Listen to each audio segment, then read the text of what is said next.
Hey, thanks for joining us here on our 37th installment of Buster's Glitch Ass Gaming Podcast. I'm Tony Flowers, and I'm joined by King Corner Horner himself, Oscar Warrior. King Corner Horner? Is that the guy from Puss in Boots? What? No.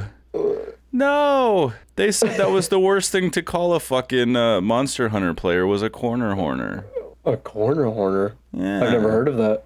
I don't know. Apparently, like you hide in the corner and you blow your horn or something that helps. Oh, something. The hunting horn. Does that make sense? That makes absolutely no sense. The hunting horn's busted as fuck. Well, the best weapon in the game. Hunting horn, number one. Yeah, but do you stand in the corner and blow that shit like when you're a little scared little bitch? No, when you got the hunting horn, bro, you gotta get in there. It's mandatory. Man. I thought that was gonna like, oh wait a goddamn second! How dare you?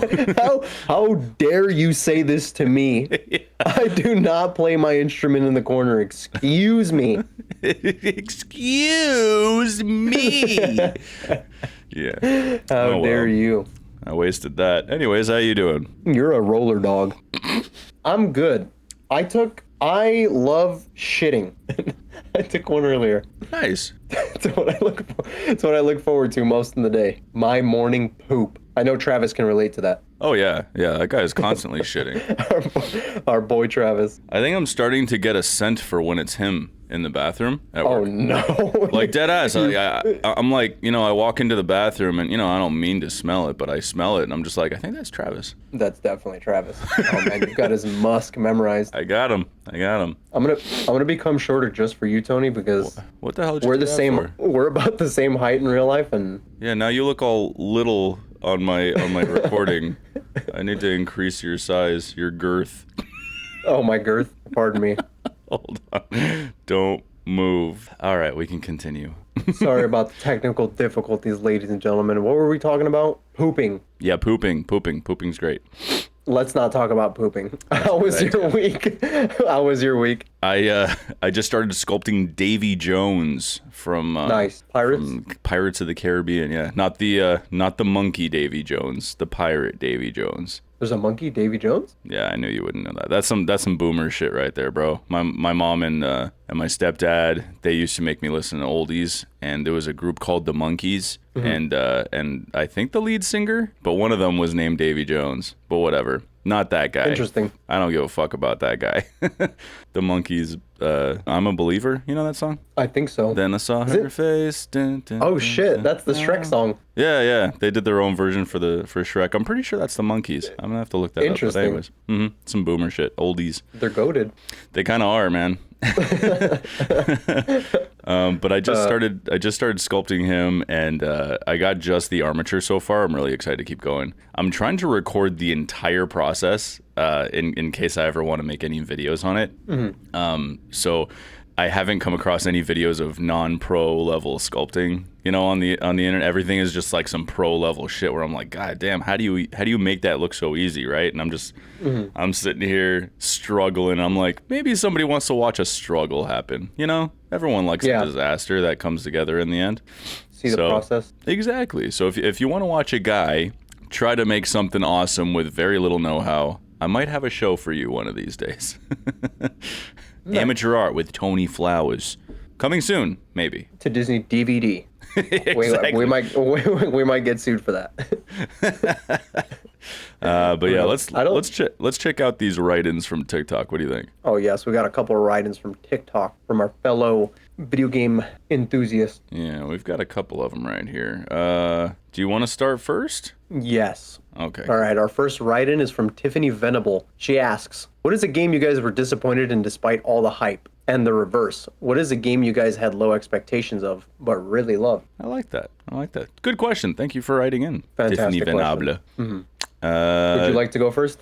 Sure. When it comes to disappointed in, despite all the hype, I was super hyped for Mortal Kombat 11, but when I got my hands on it, I was so disappointed in that game. Chelsea and I love playing Mortal Kombat 10 or MKX or whatever, and neither of us are really good. But that one was much more button masher friendly, so we always had some really great rounds. MK11 went all in on just being mainly for competitors, Yeah. Plus, I remember there was like some crazy amount of grind and dedication that was required of you to unlock alternate outfits for your characters, and it was just fucking ridiculous. And on top of that, if I unlocked some cool gear on my profile, I couldn't share any of it with Chelsea's profile. So she would have she'd have to grind and unlock her own shit, and she was not about to do that. Yeah. I've always loved Mortal Kombat, but in terms of modern entries, 11 is the last one I'm wasting my money on. I'll stick to 10 and all the earlier games. I'm cool with that. Shaolin monks. Yeah, anything older, anything 10 and older, I fuck with. But yeah, this newer shit, 11, 1, whatever comes next, I couldn't give a fuck less if I tried, man. No go.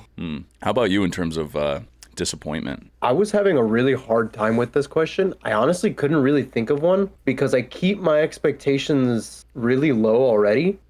So I don't really, and I'm also really picky with the games that I play. I'm not going to pick it up unless I do like research into it and it's something that I know I'm going to enjoy.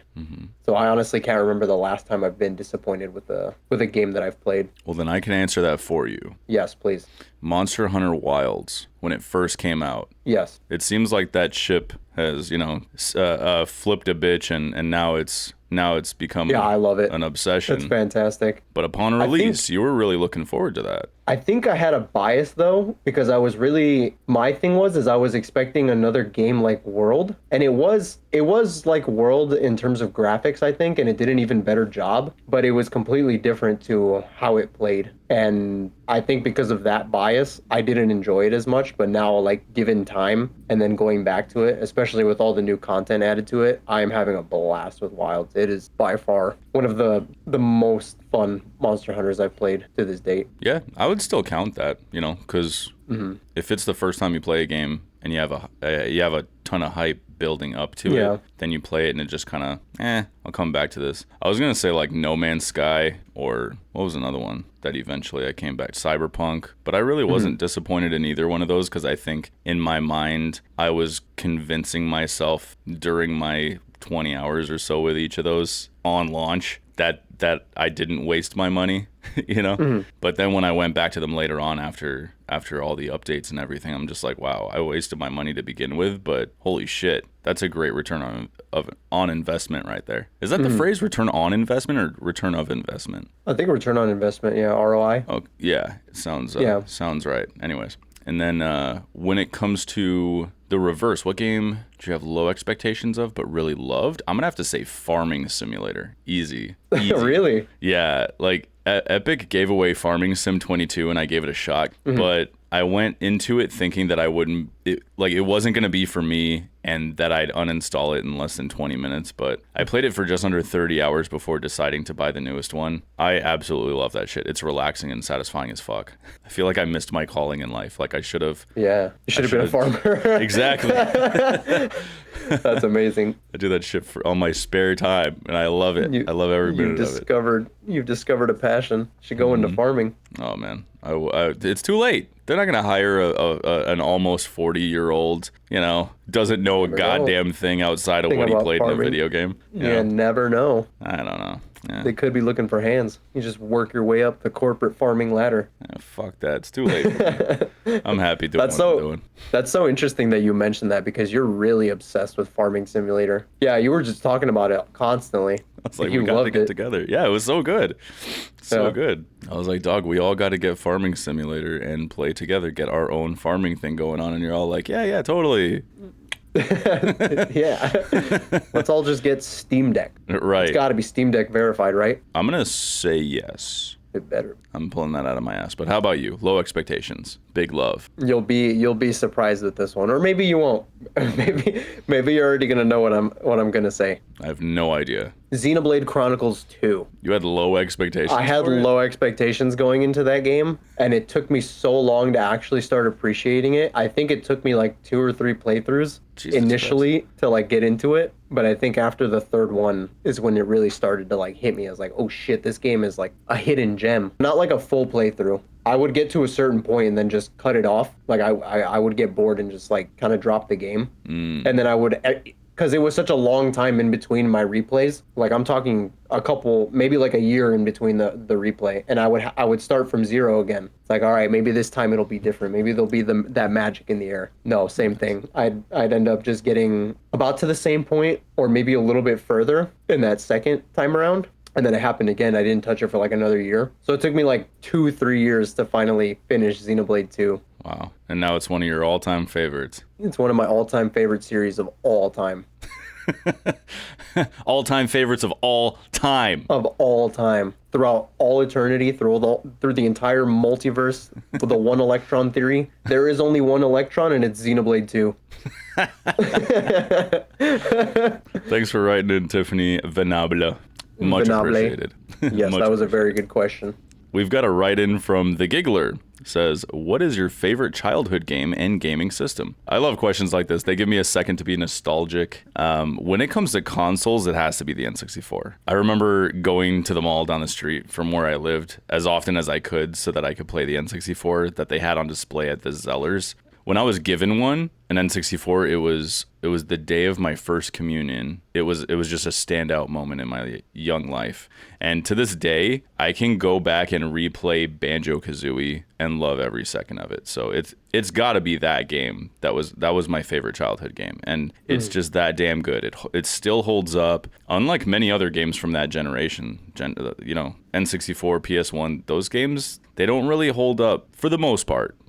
They look really shitty. They play kind of wonky. You really gotta struggle through playing those games. But Banjo-Kazooie is a fucking masterpiece of its time. Yeah, that one withstands the test of time. Definitely. How about you? Me, I woke up one Christmas morning. I don't remember what year it was. I had to have been around 7 or 8, I think. And I was unwrapping my gifts, and I got a Nintendo GameCube. Ooh. And I was so excited. The crazy thing is I don't even think I knew what I was holding in my hands. I just knew I knew that I got a new game console with a couple games. Mm-hmm. I think I got Mario Party 6 or 7, I want to say, with it. And I played that shit all day. And when it comes to favorite games, it would have to be the Thousand Year Door, Paper Mario Thousand Year Door, for that same console as well. Nice. But yeah, I still have my original GameCube, and I played it literally to death. I tried turning it on one day, and it's crazy because it worked the night before, and I tried turning it on the next morning, and it could not come back to life. Aww. I tried everything. So you're holding on to its corpse? Yeah, I still have it. And ultimately, I ended up replacing it with a new one. I got another GameCube because I still wanted to play, but I couldn't let go of the original one. That one it's a memento for me. It holds a very special place in my heart. Man, there wasn't any standout piece of it that you could have just ripped off and held on to instead of the whole thing, right? Like, for example, when my first PS3 went tits up, instead of keeping that massive corpse, I just ripped off the little PlayStation logo piece on it, and I just kept that. Chucked the rest of it out. I wouldn't want to anyway. Oh, okay. I would really rather just keep the entire thing. That, because I know there's also like a huge modding scene for it, so maybe there is a way I can fix it. Gotcha. And bring it back to life, but with a shiny new coat, For sure. And maybe get it a new shell as well, because there's me being an idiot child, I dropped it sometimes, and that's probably why it doesn't turn on anymore. But I cracked some of the plastic on it. Gotcha. And so it doesn't look as pretty as before. But yeah. Those two things would be my favorite game and my favorite console. Nice. And keeping its corpse isn't as bad as keeping a PS3 corpse, because the GameCube doesn't take up much space. It doesn't take up much space. PS3 is a monster. If you had an OG PS3, that I could understand that. That's a monster of a console. Yeah, it was a big boy. Big boy. Thanks for writing in, Mr. Giggler, and we'd love to hear your answer to that same question if you want to hit us back, man. Handro wrote in and just said, we need Mario Kart Double Dash back. I agree with that statement so much. That was a GameCube game, wasn't it? I think we need Mario Kart Double Dash back and a sequel. We need a Mario Kart Double Dash 2. See, I don't understand. I feel like I'm the only motherfucker alive who hasn't played Double Dash, right? It was magical. everyone who's ever brought it up only has good things to say about it, and it seems to be everyone's favorite. And I'm kind of like out of the loop here. But is it possible to take that concept of that game and just make it a mode in a modern game, or does it deserve its own entire entry? I think it would deserve its own entire entry. Okay, gotcha. Because it got replaced. So the thing was, is you could pick two characters, and I think both characters had unique items equipped to them. And they kind of replaced that in the newer Mario Karts by just giving you two items. Oh, gotcha. You know, allowing you to have one in your pocket while you have the main one out in your hand. But I remember it's been a really, really long time since I've played it, but I think I remember each character has their own unique item attached to them. I like that. So that's kind of the benefit of having the two characters on one go-kart, you know, just kind of hanging out in the back. It was a phenomenal game. It had fantastic music. The courses were so cool. And you had like, it was back in the time where you had like shadow unlocks where you didn't know specifically that you had to do something to unlock a certain item or like a go-kart. So you kind of just had to guess or look it up online, you know? Yeah. But it was the two that I hear about the most are definitely Double Dash and then the Wii Mario Kart. Which one was on the Wii? Mario Kart, literally just Mario Kart Wii, yeah. No, 7 was the DS. Oh, I remember it. It had the little wheel, the steering wheel thing. Yeah, that one was fine. I think 8's still the best one. I love 8. 8's the 8 is shit. fantastic too. Out of all the ones I've played, even my nostalgia for the 64 version, fucking 8's incredible. But yeah, thanks for writing in, Hondro. We appreciate you. Si, senor. All right, correction section real quick. I feel like I over-edited last week's episode, so like so much that the download and all the smaller news items just kind of melted together with no proper transition between them, so I'll be more careful about that from here on. In case anybody noticed, maybe I'm just being overly critical as well, but yeah, something I'm going to be keeping in mind. So yeah. What do you say we get everyone synced up to this week's smaller headlines? Yes, sir. Let's initiate the download. The Nintendo Switch 2 shit-kicked the competition in the US over the holiday season, finishing as the best-selling console for December 2025 in both unit and dollar sales. With 4.4 million units sold in the US throughout 2025, the system remains the fastest-selling home console in US history, outpacing the launch trajectory of even the PS4. Honestly, that doesn't surprise me. We all knew that the Switch 2 was going to be hype. Yeah, I was able to find some numbers. The Switch 2 sold approximately 1 million units. This is over this period of time here. PS5 approximately 965K, so not too far behind, which is impressive considering how much older the PS5 is than the Switch 2. And the Xbox Series X and S sold approximately 270K. Damn. All right, next up, Wowie Zowie Dog. 3 new Amiibo for Super Mario Wonder were announced on Thursday. Republican Mario, Poplin with Prince Florian, and Captain Toad chilling with one of those dick-sucking lipped flowers will be released on March 26th, 2026, along with the game's new Switch 2 edition. Pre-orders alive at major retailers, and each one will cost you 25 bones. 25 bones, smackaroons.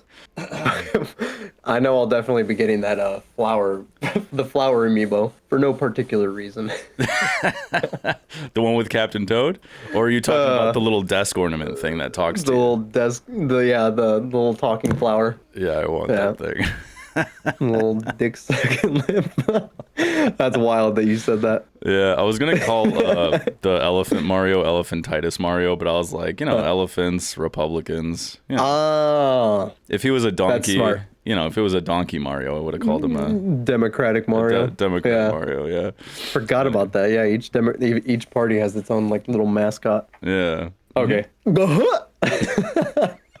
That's appropriate, I promise. Modders shadow dropped Banjo Recompiled, a native PC port of the original Banjo-Kazooie that is available now for Windows, Linux, and Steam Deck. Holy shit, the Steam Deck too? Built using the N64 Recompiled tool, This version gives you uncapped frame rates, ultra-wide support, and a dual analog camera system, among other dope shit. The project has built-in mod support, including a high-res texture pack and the Zelda-themed Jiggies of Time expansion. Bro, I need to get my hands on this. I saw the news when this dropped, and I couldn't believe it. Yeah, you're the one who told me about recompiled games, and just recently too, not even that long ago. Yeah. Yeah, it's so cool there's a community of modders doing shit like this, and Banjo I is love timeless. Like I was saying earlier, like Banjo is just timeless. It's so appropriate that you pick Banjo-Kazooie as your favorite game, because now you can enjoy it at 4K. Yeah, from childhood, that is definitely my favorite game. It's a masterpiece in my eyes. So. Oh, dude, the modding capability is gonna be so cool. Yeah, did you watch the trailer? No, I didn't. I haven't gotten the chance to check it out. There's so much going on this week. Yeah, when you have a chance, check out the Banjo recompiled little trailer. They put together something really special. It's really cute and takes you back, man. It's awesome.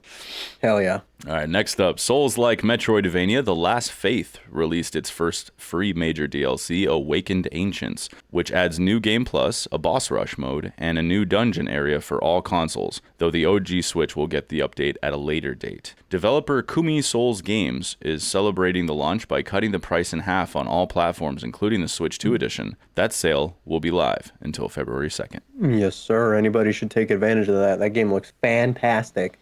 Yeah, I was thinking about checking this one out after you sent me the trailer. The pixel graphics are fucking beautiful. Dude, it doesn't even look like pixel art. It's crazy how detailed it is. Yeah, it looks fantastic, man. It looks really fun if you're ready to get your ass whipped by a game, which I'm not right now, but I'll be looking at this one when the urge arises. Free DLC in the year of our Lord 2026. Alrighty. Nintendo and Illumination debuted a brand new trailer for the Super Mario Galaxy movie during a short direct on Sunday, giving us a full look at Yoshi after Mario and Luigi discover him in a desert pipe. The trailer punched fans right in the nostalgia, with characters like Birdo and Mouser making appearances, as well as the classic frog suit power-up. Nintendo also confirmed that the release date has been moved to April 1st, 2026, and I will be in Japan watching it. Oh, yeah, you are going to be out there in Japan. I am going to be in Japan. So dude, if you watch it in Japan, is there any hope of having English subtitles, or are you just going to have to sit there and watch it in Japanese? I think I'm just going to have to sit there and take it. Heh. It's all right. I'll just watch it when I come back. Yeah, man, I'm such a child when it comes to Mario. I was smiling like a lunatic throughout this whole trailer, man. Yoshi looks and sounds perfect. I love him. Love it. I remember Sunday at work, you were like so ecstatic. Yeah, showing the trailer. It's like, holy shit, it's Yoshi. Yeah, dude, so cute. The only thing is, I'm not really getting any Mario Galaxy vibes from what we've seen yet, aside from the inclusion of Rosalina. Yeah. The little creatures out in the desert from, I think that was Odyssey. Yeah. With the little sombreros and the little Day of the Dead kind of colors all over them. But yeah. But then again, we've only really seen like 2-second clips from like 5 scenes. So yeah. What I'm thinking is that's most likely the beginning of the film, and then as it progresses, we'll start to get into more of the Mario Galaxy stuff. But it looks like they're kind of combining the two worlds, Super Mario Odyssey, and then maybe like they're showing those things in the beginning, and then maybe later on it'll be more Galaxy oriented. Yeah, I'm gonna choose to believe that because we haven't seen very much of it. So yeah. The first trailer was more Galaxy style stuff, and then the second trailer, I think I primarily only saw like Odyssey, nods to Odyssey. Yeah, lots of nods to Odyssey in there. All right. After a second DMCA strike from 505 Games for his Ghost Runner mod, Luke Ross paused his Patreon and pulled all 40-plus VR mods from the platform, claiming he is being bullied by corporate legal departments. Ross argues that his work is independent software that contains zero copyrighted code, and CD Projekt Red maintains that any profit made from mods requires an official agreement. Some fans are boycotting the developers for corporate arrogance, while others have started pirating Ross's work to punish him for his permanent $10 a month paywall. Last week I called this guy a knob or something along those lines. And this week I feel really conflicted, you know? Like I read more into the story and I can see why he's upset. Like he says his mods contain no copyrighted assets or code from the games that are striking him, and that his mods are more like a tool that change the way the game is presented. And the analogy that I came across that resonated with me said that how did it go? If you buy some special glasses that make your normal TV look like a 3D theater, the TV manufacturer shouldn't be able to strike the lens makers. And that makes sense to me. I'm like, okay, I get that. So he sees it more as an accessory instead of the original product itself. Yeah. Like, interesting. Like, it doesn't contain any of the coding or anything copyrighted from the games itself themselves.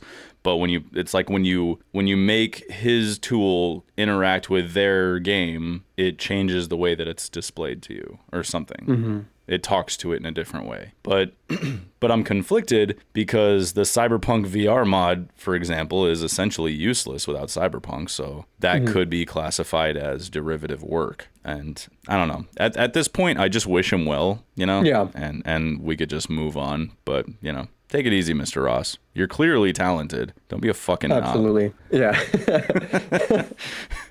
Just lay on him again.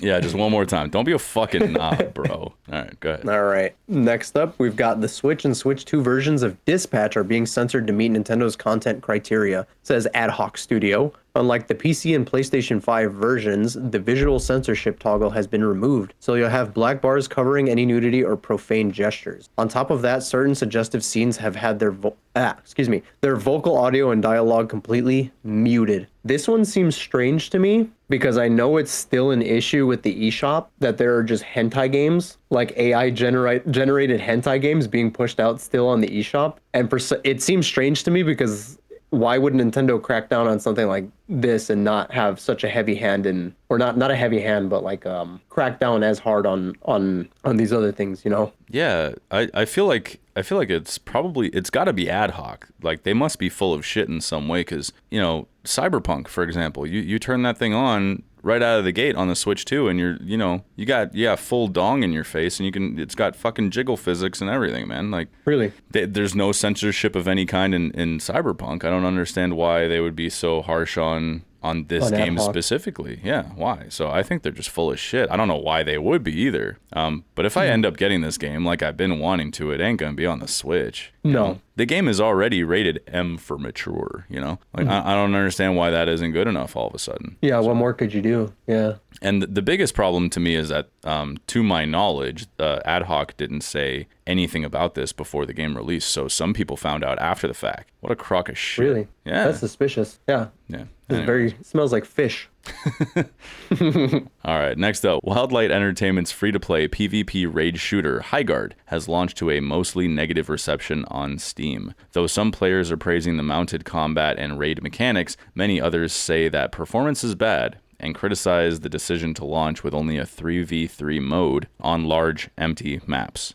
Having lost most of its player base after just one day on the market, the game's chances of survival look grim. Yeah, I feel bad for Wildlight Entertainment. I saw the reviews on Steam, and it's pretty much just very negative the entire way through. And it's crazy because I looked back at Highguard, like looking at the Steam page, I was looking at the like images of the game and everything, and it doesn't look like a bad game at all. You know, it looks really interesting and it looks like it has a really cool world. And they really had something going for them. But yeah, it's just, I guess it didn't strike well with a lot of people. Yeah, things aren't looking so hot for these guys. It's just that there's a clear hierarchy for the market that this game was entering. You have games like Arc Raiders to compete with, you know, and they're fucking killing it. You know, when you enter a market like that, you have to fucking bring it or you're going to get trounced. You know, free to play or not, people's time is still a charge. You're charging them their time, and that's precious to people, you know? So if your game doesn't have solid performance or that hook right from the get-go, then players are just going to move on. And or not even pay attention. Exactly. And second wins are really rare in this space. They had almost 100K, you know, concurrent players who were curious about their game, and most of them weren't impressed. Yeah, I checked to see what the reviews were saying, and most of them were trashing the game without even playing for an hour. So,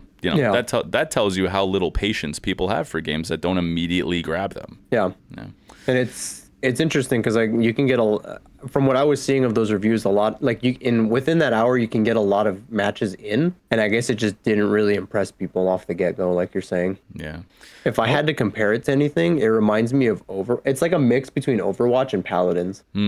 Yeah, I'm so out of touch with that space. I'm not entirely sure. So it's no matter what they do, it's not going to be for me. But yeah, they've got to impress people that are probably already hard into games like Arc Raiders or Tarkov or what's the big one? Apex Legends? No, in this space, the raid shooters. I want to say it's those two, Arc Raiders now and Tarkov. There was another one, Wild Hunt Showdown. Is that what it's called? PUBG? Hunt Showdown? No, not PUBG. Something about Hunt Showdown, I think. But anyways, I hope these guys are able to turn it around for fans of that genre. I love me a good comeback story. All right, let's move on to the release radar. Okay.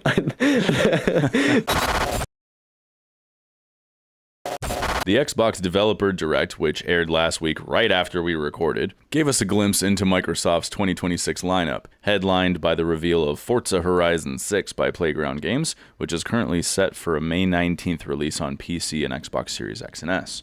The presentation featured deep dives into the Fable reboot, also by Playground Games, arriving this autumn, and Beast of Reincarnation by Game Freak, an action RPG launching this summer. Rounding out the show was a surprise reveal of Kiln by Double Fine Productions, a pottery-based team brawler slated for a spring 2026 release.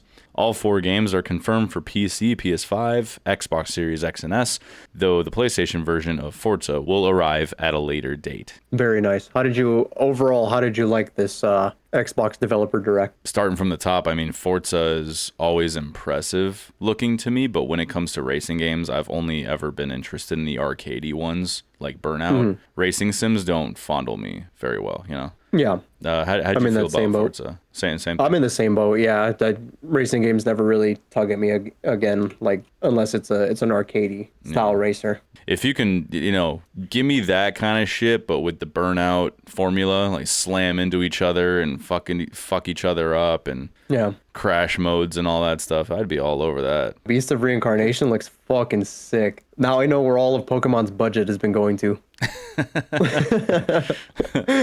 I think I'm gonna get this one day one. Think so? Honestly, yeah. I'm gonna pick it up. It really reminds me of like not in a specific way, but it reminds me of in terms of story and world building, it kind of reminds me of Nier Automata and games like Stellar Blade, where on the surface you have, ignoring this, with those games you have, like the pretty girl, they're known as like Gooner games, but if you delve a little bit deeper, they actually have like really impactful stories, and they're very, very philosophical. Once you finish, you kind of think about it, leaves you thinking about it for a really, really long time. Gotcha. And that's kind of the vibe that I'm getting from this one. Yeah, I mean, I can see where you draw that comparison. Yeah, I can see that. For me, it looks pretty good. I liked the art, like the fusion between animals and plant life more than anything else. I think that's really cool concept. I'll consider checking it out because Chelsea. I was confusing the words checking and Chelsea together. Anyways, Chechi, because Chelsea was digging it, but if she didn't care at all, I'd probably pass this one up and let you tell me all about it. Yeah, I'll let you know about it. This is the one I'm picking up day one. All right, yeah, I might check it out. Excellent. I really appreciate Tim Schafer and the folks at Double Fine and their approach to making video games. I've always really dug them, but like I perked right up when I saw their logo, like deadass. I was like, oh shit, another Double Fine game, great. But as cute as Kiln is, or how unique the concept is, I don't really see myself ever getting around to this one, So ultimately, the reveal of that game just reminded me that I really need to get around to checking out Keeper, Yeah, I'd forgotten about that one, honestly. Yeah. And I was so excited for it when I saw the reveal trailer. Honestly, Kiln just looks like a really good party game. Like I think the only time I would ever play that is if I was hanging out with you guys and I owned it. Now, I might be wrong because I didn't look too far into it, but it looks kind of online only. I don't remember if they said anything about couch co-op. I don't know if they said anything about that. If that doesn't exist, I have no purpose owning that game. Exactly, there's no purpose for me. Yeah, that's a big pass then. Yeah.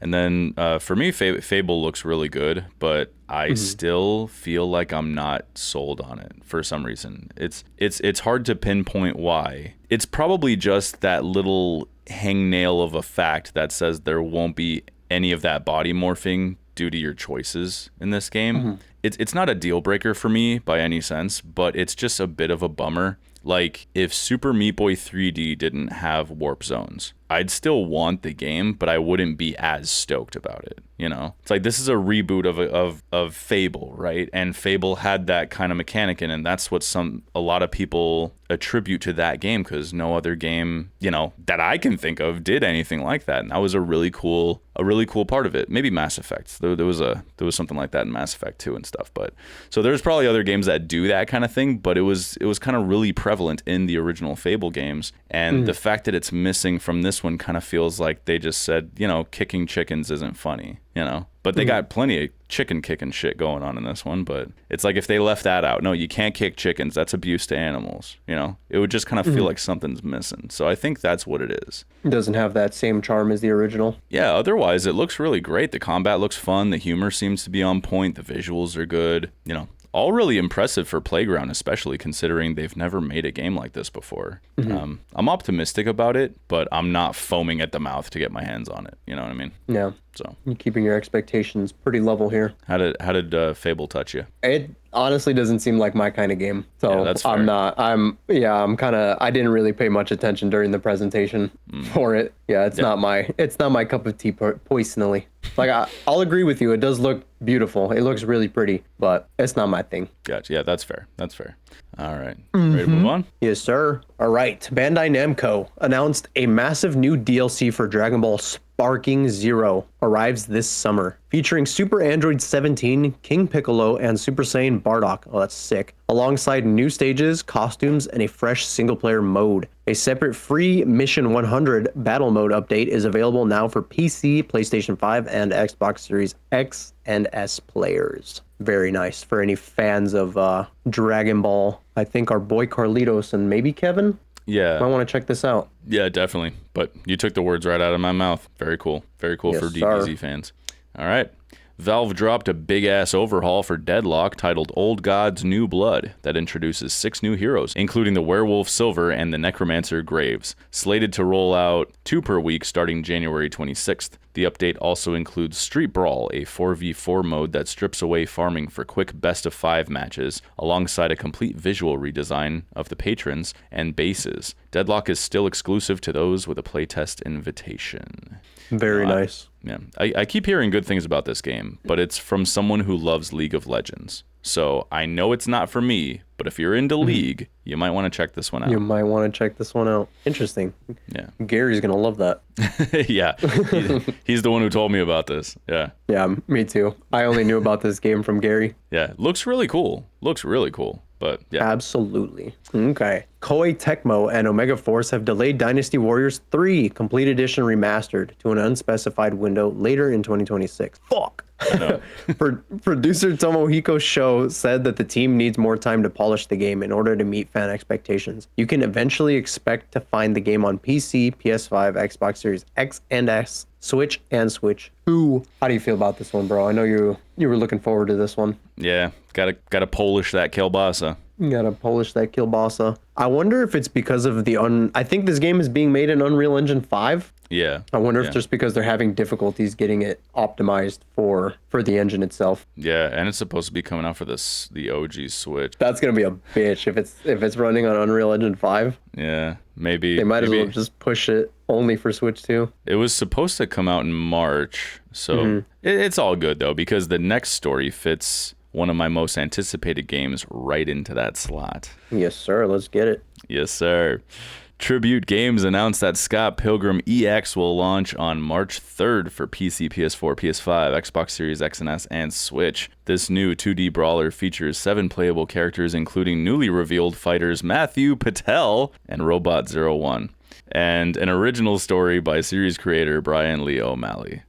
Nice. Matthew Patel, that sounds familiar. Was he a character in the movie? Yeah, he was the first Evil X, the one he started doing that like dance and sing number, and he had the little demon Yes. chicks pop up around him and help him out. Oh, It's like pirates are in. I do remember that. Yeah, he was a bit of a quack.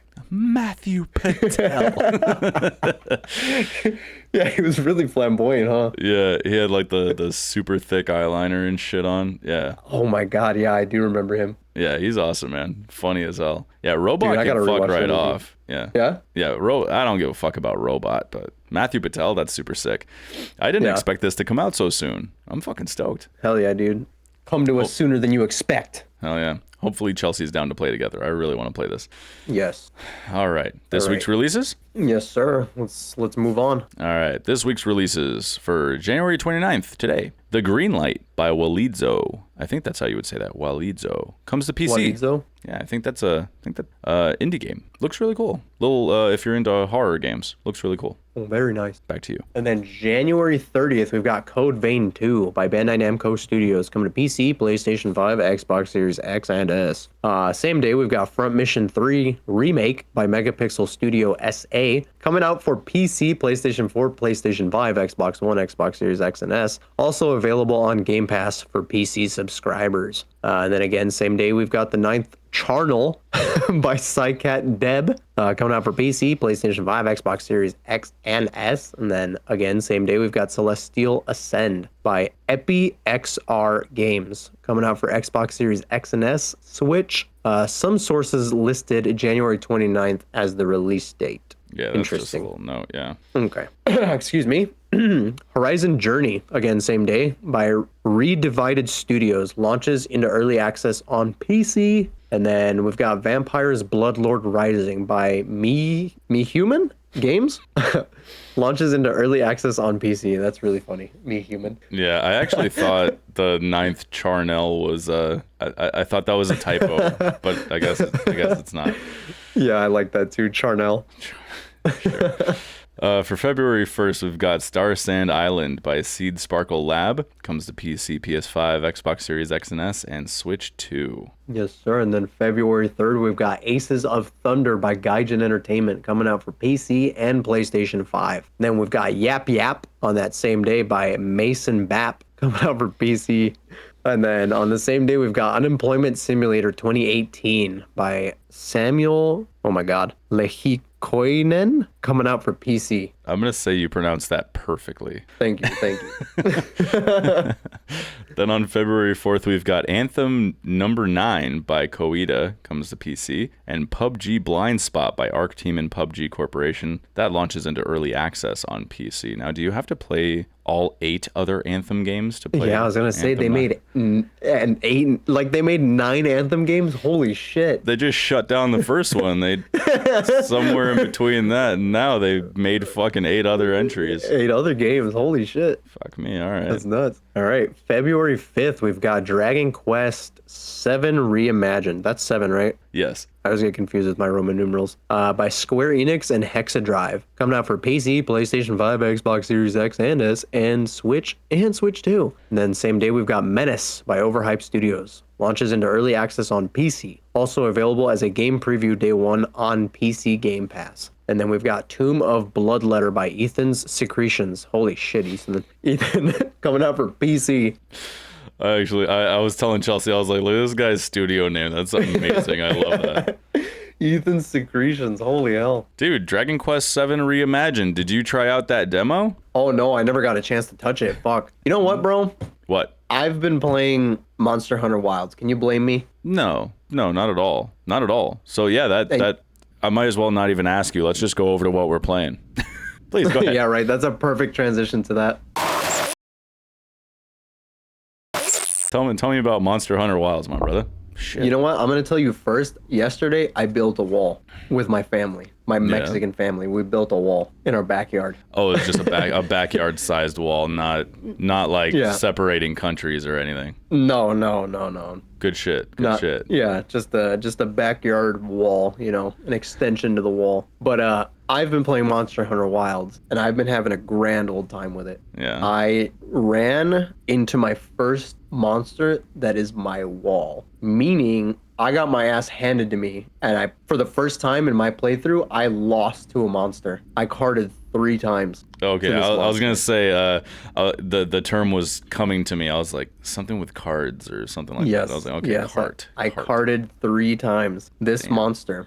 Just So waxed I know what this monster is, but you fight like a proxy of it first. It's like for people that know, it's like a hologram Nursilla, which is like this spider monster that you fight originally. But this one's different. This one can shoot fucking lasers out of its mouth. And spiders can't do that. Spiders can't do that. But every time I got hit by this thing, it would take more than half of my health. So 2 hits and I was out, basically. And it moves a lot more aggressively, and it's a lot faster than the normal fight. So I couldn't get used to this thing in time for me to like know how to fight it. And also because I was just dying incredibly quickly, even with the help of like the bots that I keep telling you about. Even with their help, I still couldn't do it. So I had to take a back seat and slow down a bit and do some of the other side content, so that way I can build my armor and get stronger. And I'm gonna come back. I'm gonna beat that thing's ass. You still haven't done it. Okay, because that's what I was gonna ask. I still haven't done it. Okay. No, sir. I need time to prepare. Getting stronger. Getting stronger. Nice. Are you playing solo, or are you playing with other folks? Mostly playing solo. I will fire an SOS flare, and that's like that's your way of inviting people to kind of join your lobby.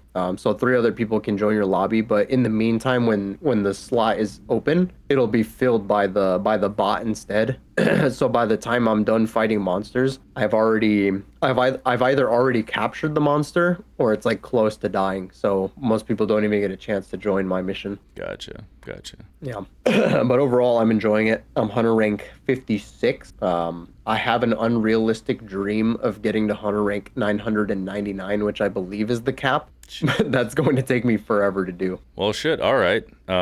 It's just like 4 years from now, I'm still asking you, so what you been playing this week, or should I even ask? You'd be like, yep, I'm level 900. I'm getting it. I'm getting there, bud.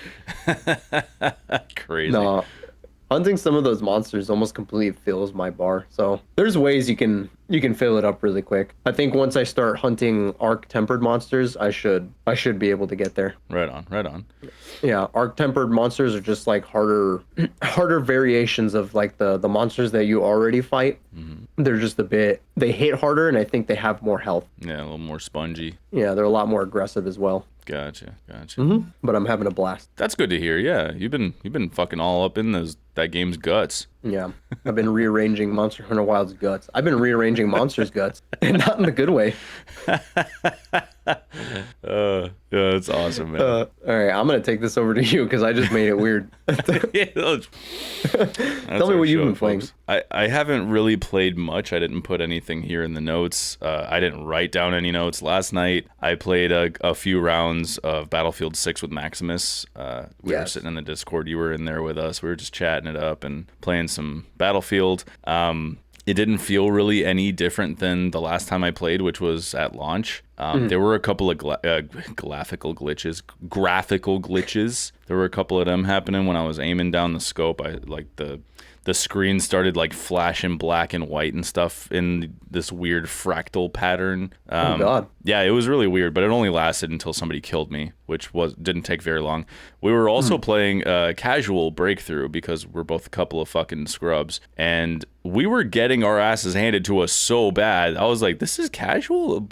The last time we played casual, we were fucking waxing these bastards, and this time they're just humiliating us. It was awful. Yeah. I'm like, these are bots? And it's like, nah, dude. They're just, you look at the other team, there's people that are like level 200 something, which is ridiculous. Just on the other team, just taking it to us, man. Just making us cry, basically. Rearranging your guts. Yeah, basically.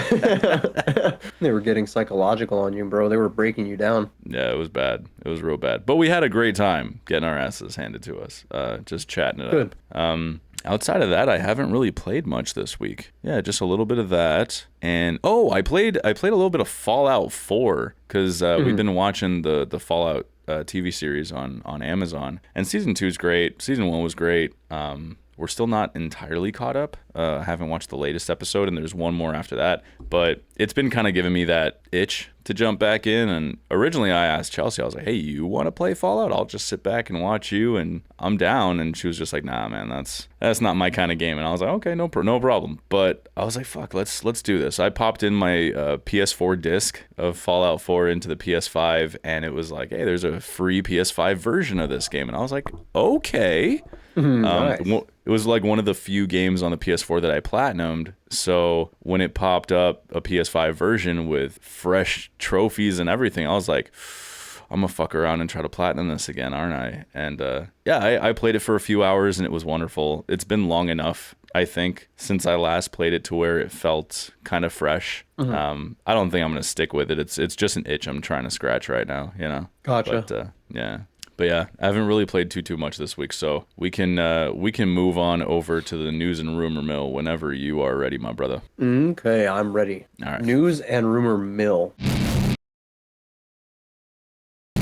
Number 1 for the news and rumor mill. We've got industry analysts and insiders now suggest the PlayStation 6 could be delayed until 2029 or even 2030, which is a pretty significant bump from the previously rumored 2027 launch window. This potential pushback is largely attributed to, you guessed it, soaring component costs driven by AI demand. Sony CFO Lin Tao also commented recently that the PS5 is only in the middle of its life cycle, so it seems very likely that they're going to wait until they can debut their next-gen console at a competitive price point. I think, personally, this is a smart move for Sony. Yeah. The reason I say this is because I figure it might be easier to release a brand new console at a competitive price point later on than it would be right now, because again, components are just so expensive because of AI, like data centers and everything. So I would hope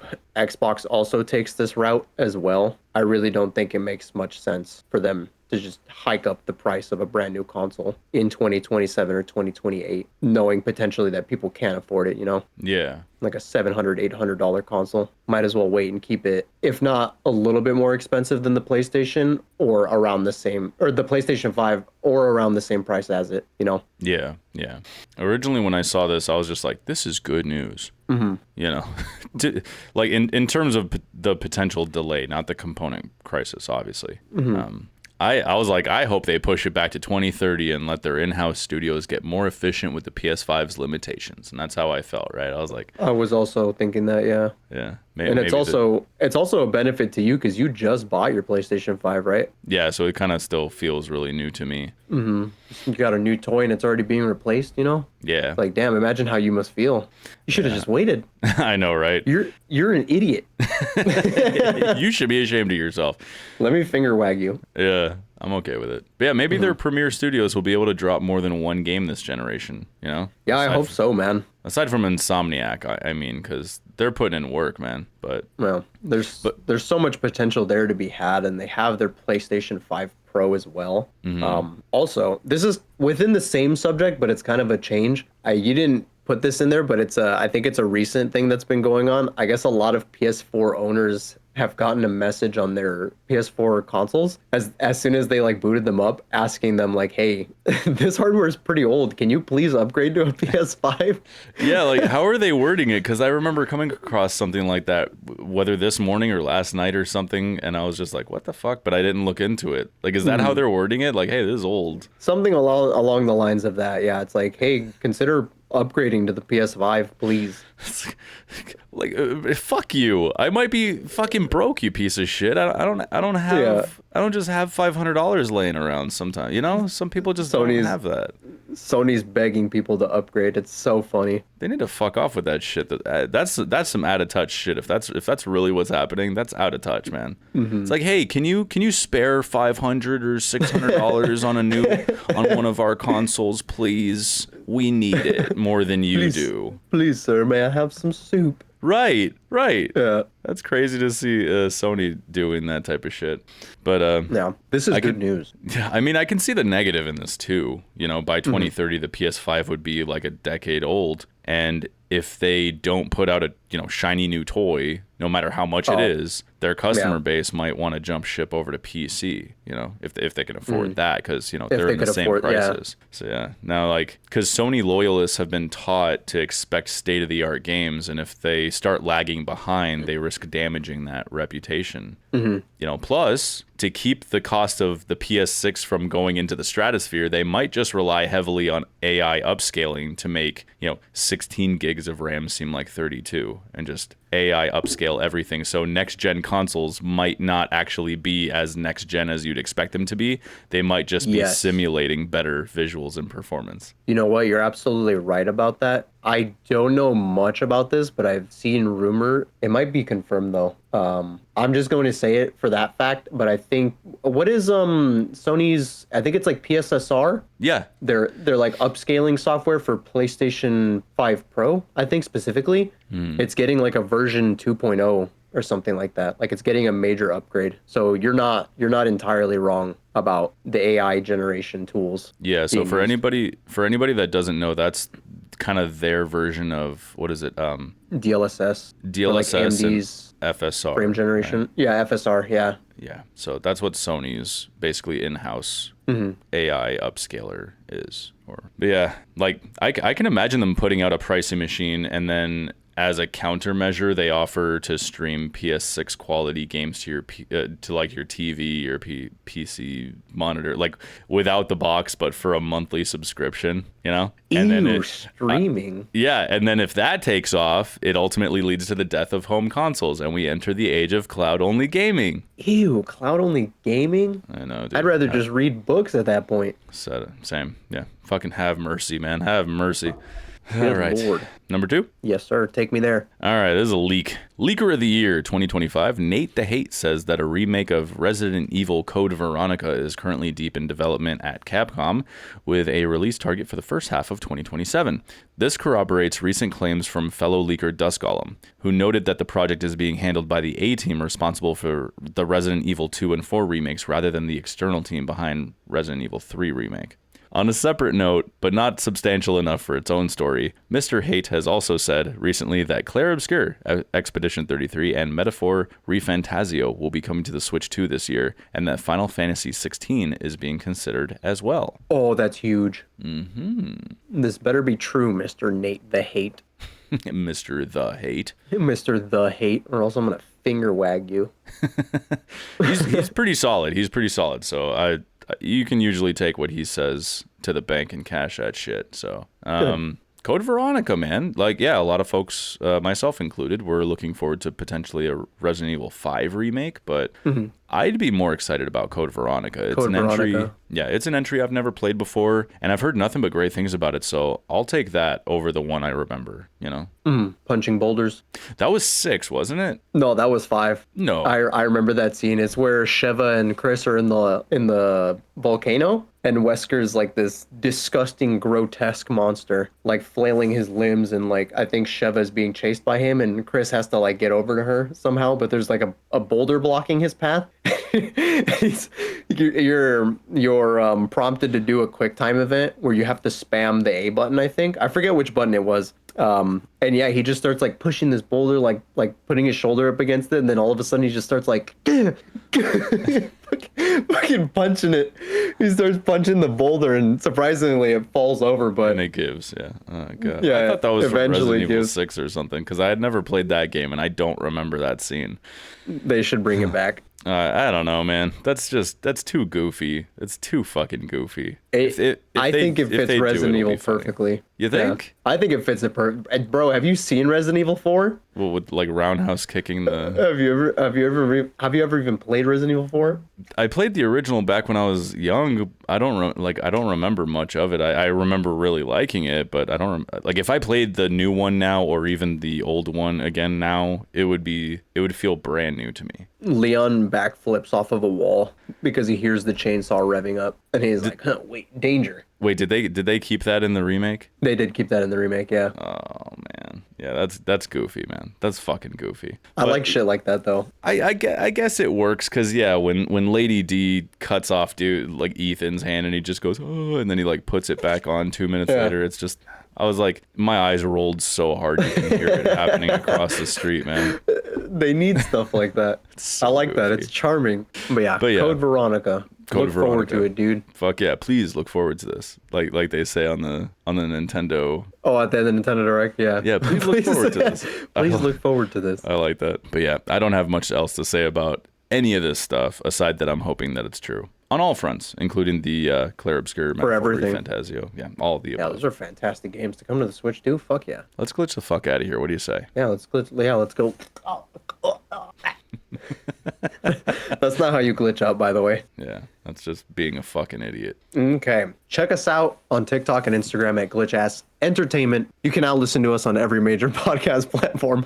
Let us know if we missed one. Please consider leaving us a good review. Don't be that prick who triple carts the quest and then leaves the lobby. Bro, how the fuck did you know? Without saying sorry, nobody likes a pussy. That's not me. Remember, you can talk to us about anything. Any comments, questions, critiques, or suggestions are all very welcome. Like, subscribe, and hit the bell icon to stay informed on more glitch-ass content. Until next time, keep gaming and glitching, baby. See ya. Bye-bye. Listen, before we go, I have to let you know, if I do triple cart, I will apologize for it.